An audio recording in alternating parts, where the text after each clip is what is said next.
Hey y'all, I hope you're ready for the January box. This one is one of my favorites so far. It's called Winter Church, and I'm going to start by staining all the stain pieces first, and that'll be the door, the two eaves, the stand, and the window frames. And I just put a nice even layer on. You can let it sit. The longer you let it sit, the darker it gets. And again, I used a Dixie Belle Tobacco Road is the color. And I like to spread it out and do like all the colors that I'm going to be doing the same. So I did all my staining first. Staining is super easy. If you want it darker, you can add another coat and let it sit for a little bit longer and wipe it off. But you really can't mess up stain. You can't mess up paint either, because if you don't like it, just paint over. And now I'm using chalk paste in vanilla. A good alternative for that, if you want to use paint, would be chalk paint in plaster. But I just go over just portions of it with the chalk paste, and then I take a stick pen, I call them stick pens, a tack, and I just clean the lines out. Super simple. There you go. You can see my little tack I used. Then I dry it, and my church is a little bit rustic. I did come back and fill in areas that really needed a second coat, but I didn't worry about making sure I had a real good coverage, and I just kind of spot did it, on the areas that really needed it. I gave it a little bit of extra. Now I'm going to work on the wreaths. You'll get 3 wreaths, 2 smaller and then a larger one. And I started with the chalk paste color Sage. And then I went back with, I started with Pesto, the little bit of a darker green, and then I came back with the Sage to kind of brighten it up, because we will be coming into spring soon.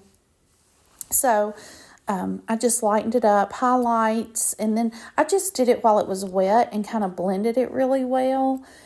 You can paint it one solid color if you want to. I like a little dimension to mine, and I'm impatient, so I dry everything. But if you want to wait, you can wait and let it dry.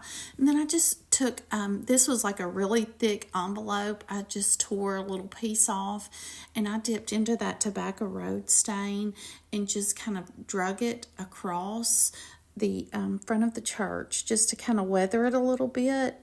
And now I come in with some Distress Oxide and ground espresso, and I go around the edges of my church, the wreaths, and now I'm just kind of lightly sanding to kind of blend it and make it look more natural, weathered. And then, since it's a winter church, now you don't have to do this if you don't want to, but I went back in with the chalk paste vanilla with my dauber and just lightly dabbed on some snow onto the eaves, onto the window sills, the door. But like I said, I just wanted it to look a little wintry. And then I took a really small paintbrush, the end of a paintbrush, and I made some white berries on my wreaths. You can do this. You don't have to. I just wanted to add a little more detail to it. But the end of a paintbrush works excellent for that. And now I just kind of blend that snow in, just lightly sanding the edges, just to make sure it's not like in your face. And then I just use the Aleene's quick dry tacky glue, and I start with the base. I put a layer on, spread it thin so that it grabs on pretty quickly, but you still can move it around if you need to. And then I just started gluing, like I said, the base. Then I went to the eaves, then just a thin layer around each window pane. And then onto the wreaths, I painted the entire back because I didn't know what was going to be touching and what wasn't. I want to make sure they stay on. But just a thin layer spread out, and then just place it on your windows. I hope y'all love this. Be sure you're following. Thanks.